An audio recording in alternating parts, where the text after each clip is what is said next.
Bonjour à tous, donc bienvenue ici dans cette nouvelle leçon pour le cours de STAPS 2.1 pour le chapitre numéro 8 qui concerne ici les reprises en sous-œuvre. Donc ici dans ce chapitre numéro 8 on va vraiment parler de ce qui est la capacité à reprendre des charges une fois que le bâtiment a été établi et dont on observe des fissures à l'intérieur. Alors donc les trois parties que l'on va voir ici dans ce chapitre numéro 8 qui seront repris suivant trois vidéos. La première concernera le rempiètement et les causes principales qui amènent à une reprise en sous-œuvre. La deuxième vidéo, ce sera donc la partie 2, la reprise en sous-œuvre par fouille blindée, et la troisième par consolidation du sol. Alors, d'abord ici, comprendre pourquoi est-ce qu'on doit faire une reprise en sous-œuvre. Donc, on doit reprendre un bâtiment en sous-œuvre, donc sous ses fondations, parce que celui-ci est dégradé par des fissures. Pourquoi est-ce que ces fissures sont apparues? Mais il y a plusieurs causes à cela. La première qu'on peut observer ici, c'est par exemple une rupture de canalisation. Alors cette rupture de canalisation, qu'est-ce qu'elle fait? En fait, elle laisse s'échapper de l'eau par percolation, et cette eau va à un moment donné stagner en dessous des fondations, comme on peut l'observer ici en dessous. Et donc en fait, à la place de reposer sur le sol, cette fondation repose sur une quantité d'eau et de terre, qui est bien évidemment moins porteur que si c'était du sol uniquement. Donc, à cause de cela, ça peut faire descendre au fur et à mesure du temps la fondation dans le sol et amener les fissures. Deuxième cause, ça peut être, moi je le place ici suivant l'argile de Vals ou la smectite de Herve qu'on rencontre ici dans nos régions liégeoises, ici en Belgique, ou ça peut être l'emplacement trop proche d'un arbre ou d'une capacité de mettre une haie assez importante en termes de taille par rapport à la distance qui sépare la maison. Alors j'explique cette cause numéro 2 qui est un petit peu plus spécifique. On la rencontre surtout lorsqu'on est en présence de maisons survie-ventilées ou de maisons qui sont survie-ventilées et caves. Alors souvent ce qui se passe c'est que les gens veulent, pour être cachés des voisins ou pour ne pas avoir le vent prédominant d'une des façades sur leur maison, ils veulent créer une sorte de barrière naturelle au vent. Et pour ça, ils veulent placer une certaine série d'arbres le long d'une façade ou de plusieurs façades. Et ce qu'ils font, c'est qu'ils ne respectent pas une certaine distance de placement de ces arbres par rapport aux maisons. Pourquoi? Parce que souvent, quand ce sont des résineux, on a une racine qui va vraiment s'étaler horizontalement, voire même aussi certains feuillus, puisque on dit souvent que les racines sont à la périphérie de l'extrémité des branches les plus longues, donc on aura en fait soit en surface ou en profondeur, si c'est un feuillu, des racines qui vont venir s'implanter et grandir dans le sol, et grandir tellement loin que ces racines pourront venir ici en dessous de vos fondations, en dessous du vide ventilé ici. Et qu'est-ce qui va se produire? Il va se produire un phénomène assez simple, c'est qu'au fur et à mesure du temps, votre racine va absorber et réguler une certaine quantité d'eau dans le sol pour puiser cette nourriture, entre guillemets, cette alimentation via ces racines de l'eau qui est contenue dans le sol. Donc, en période de demande assez forte de l'arbre, le sol va être desséché ici en dessous de la fondation. Et par contre, quand l'arbre n'a pas nécessairement besoin de cette quantité d'eau, va laisser l'eau en quantité suffisante dans le sol. Donc on va avoir apparaître en dessous du vide ventilé une fluctuation plus ou moins importante de la quantité d'eau présente dans le sol.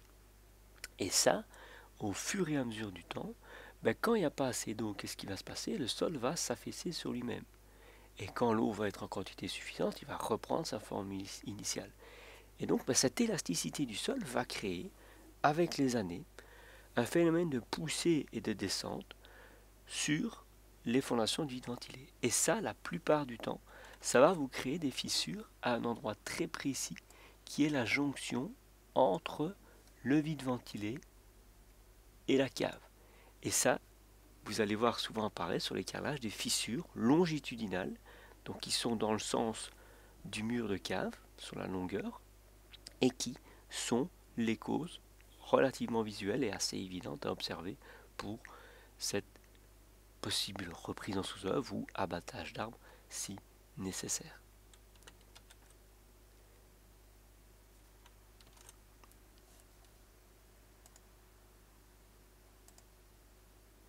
Voilà. Donc ça c'est la deuxième cause qu'on peut observer vis-à-vis de ça. Alors donc je répète ici, l'argile de valse, pourquoi est-ce que ça s'appelle l'argile de valse ou la présence d'arbres à une distance trop proche?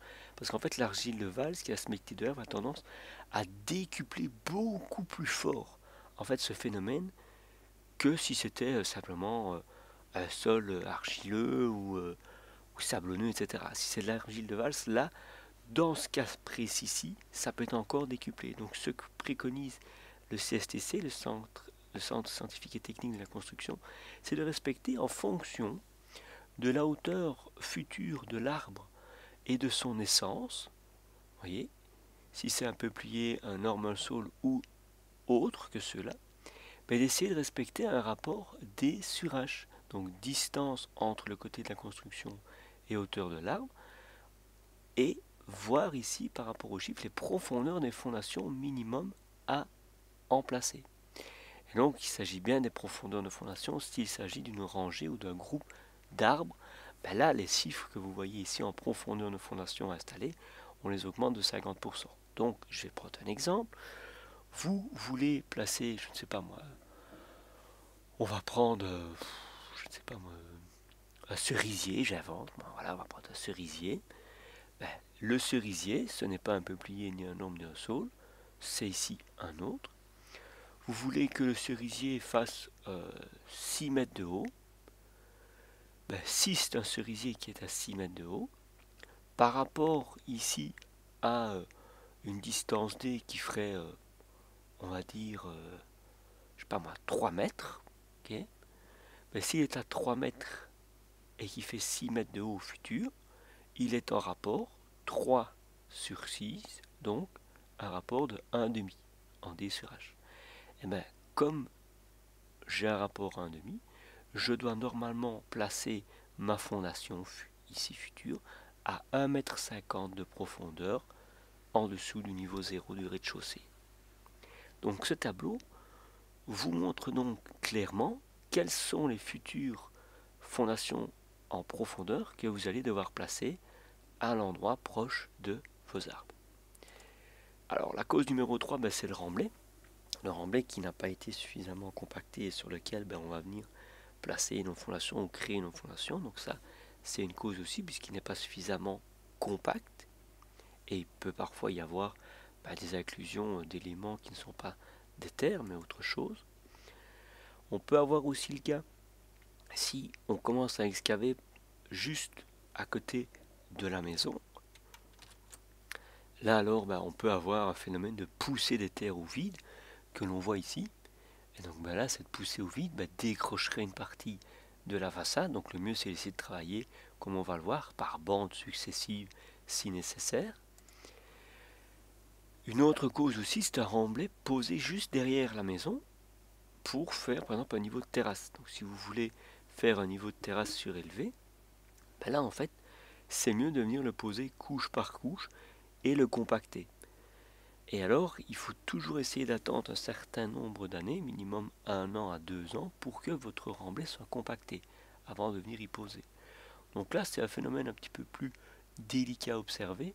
C'est plus tellement une fissure comme vous voyez dans un coin de bâtiment, c'est plus une fissure longitudinale avec une ouverture ici à 45 degrés. Et là c'est vraiment tout le poids du remblai qui pousse sur les fondations et qui l'envoie vraiment en rotation avec une fissure dite à l'horizontale. Donc pour toutes ces causes-ci, ainsi que les vibrations dues à une route avec un trafic beaucoup trop fréquent, donc là c'est vraiment la partie avant du bâtiment avec la fondation ici qui a tendance à vibrer par le passage des voitures et des camions ou des convois exceptionnels qui crée la fissure de retour à 45 degrés et longitudinale à l'avant. Donc une fois que toutes ces causes ont été plus ou moins établies et qu'on a fait le listing, on essaye de visualiser l'ampleur de la fissure. Donc comme vous le voyez ici, on a une première fissure donc verticale, on essaye d'épingler par ici une fourche et de mesurer dans le temps, comme on voit ici, par une partie donc qu'on fixe sur une côté de la fissure et l'autre sur l'autre côté de la fissure. Et on observe en fonction du temps, ici, les ouvertures qu'on pourrait avoir d'un côté ou l'autre, qu'elles soient en positif ou en négatif. C'est utilisé notamment aussi en gestion de patrimoine ou sur certaines voûtes d'églises classées, quand les fissures apparaissent, on essaye de visualiser dans le temps quelles sont les fissures, si elles sont des fissures de rétraction, donc qui ont tendance à rapprocher les deux parties qui sont ouvertes, ou vraiment de dilatation, où là on a vraiment les deux parties qui s'écartent l'une de l'autre. Donc une fois qu'on a visualisé qu'il était nécessaire de faire une reprise en sous-œuvre, on peut diagnostiquer laquelle on va envisager. Donc moi la première qu'on va essayer d'envisager ici, c'est le rempiètement. Alors le rempiètement, qu'est-ce que c'est? C'est en fait venir renforcer la fondation par en dessous, suivant des bandes de largeur de plus ou moins 1 mètre à 1 mètre 50. Donc vous voyez, on fait un trou dans le sol et on vient creuser ici en dessous de la fondation qui est déjà existante et qui supporte la maçonnerie, l'isolation et les blocs de mur. Et on fait ça sur une longueur, donc perpendiculaire au mur, de maximum 2 mètres. C'est vraiment le maximum qu'on pourrait observer ici. Alors on fait ce petit débord ici de 15 cm pour éviter qu'il y ait des éléments qui ne tombent à l'intérieur. Alors, sur quelle hauteur ici est-ce qu'on va faire le creusement? Donc si on regarde une coupe dans l'autre sens, on va essayer de la faire, cet évidement de terre, sur une hauteur max d'1 mètre 20. Et donc par rapport, comme vous le voyez ici, au niveau vraiment du terrassement propre ici au début, on est à 1,75 m vraiment au plus haut. Si c'est plus grand qu'un 1,75 m nécessaire, là alors il faut vraiment envisager un blindage. Donc vous voyez, on terrasse à 45 degrés dans la majeure partie des cas, et ici on se met à 1,20 m vraiment en limite raisonnable. On commence à monter notre mur de maçonnerie ici en dessous pour venir supporter la fondation en elle-même. Donc si on est inférieur à 1,75 m par rapport au niveau de terrassement, on n'a pas besoin de blindage, la cohésion du sol suffit amplement à respecter la stabilité même du sol. Et si on est supérieur à 1,50 m, là un petit blindage de sol est quand même nécessaire.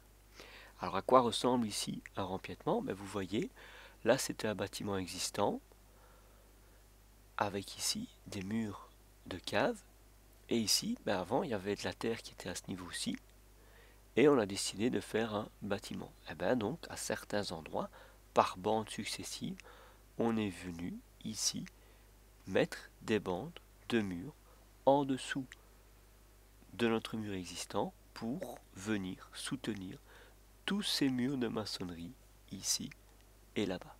Ça va? Donc vous voyez que c'est quelque chose d'assez précis qui demande quand même une exécution soignée. On voit bien les bandes ici au fur et à mesure, et par lesquelles on viendra couler notre niveau inférieur à celui des bâtiments existants. La plupart du temps on met une dalle continue. Donc pragmatiquement parlant, donc de manière pratique, comment est-ce qu'on réalise? On réalise ça suivant des méthodes de phasage, comme vous le voyez. Donc vous avez ici les numéros des bandes, que vous voyez de 1 à 12, et les phases en couleur, phase 1, 1 et 1, phase 2, 2, 3, 3, 3, 4, 4 et 4. Donc pratiquement parlant, comment ça se passe? Donc en noir, je vous ai représenté la terre, et en bleu, j'ai mis la première phase de travail. Donc c'est vraiment, on vient avec une petite pelle ici, on vient creuser, on laisse la terre ici, on recreuse un peu plus loin, à la 5e bande, donc plus ou moins, si on fait le calcul, la première bande fait de 1 mètre à 1,50 m, on laisse ici au minimum 3 mètres, et puis on vient placer notre nouvelle bande. On laisse 3 mètres à 4,50 m, on refait une nouvelle bande, ça va? Donc pratiquement parlant, ça ressemble à ceci. Donc vous voyez donc ici la personne qui commence à terrasser au fur et à mesure sur la première phase, et puis qui continuera sur les autres. Alors comme on est au niveau inférieur, si on n'a pas beaucoup d'espace comme ici, il n'y a pas le choix, on doit essayer de mettre les terres dans un Big Mac pour les relever après par une mini grue ou même une GMR, une grue à montage automatisée, pour ressortir les éléments au fur et à mesure. La deuxième phase, vous avez compris, en noir c'est toujours les bandes de terre, et on laisse ici, hop, toujours un intervalle suffisant. On part de la bande 2 à 6, puis la 10e, et on respecte ici les numéros des phases, si nécessaire. On respectera alors toujours les autres phases, avec ici la 4e en dernier lieu. Donc là, vous voyez, on va respecter ces notions de phasage au fur et à mesure pour avoir suffisamment de terre entre les bandes les unes par rapport aux autres. Donc sans ça, vous auriez alors des espacements trop importants entre les éléments, des espacements trop courts entre les éléments, qui engendreraient une charge trop conséquente de la maçonnerie et qui ne serait pas reprise par de la terre, puisqu'on aurait un espacement trop grand de vide. Donc ça, pour ça, il faut essayer toujours de respecter les phasages. Première phase de travail ici, ici, ici. Deuxième phase de travail ici, ici, ici. Et on laisse chaque fois une bande de terre vide entre les deux. Vous voyez que le numéro 3 scinde toujours la phase 1 et 2. Vous voyez, on ne met pas phase 1, phase 2. On laisse phase 1, phase 2 et on laisse de la terre à chaque fois entre les deux. C'est la même chose avec le numéro 4. Le numéro 4 est chaque fois ici placé entre des bandes de terre qui ont déjà été déblayées et comblées par de la maçonnerie. Ça va? Donc ceci clôture votre première vidéo sur ce rempiètement qui est le chapitre numéro 8.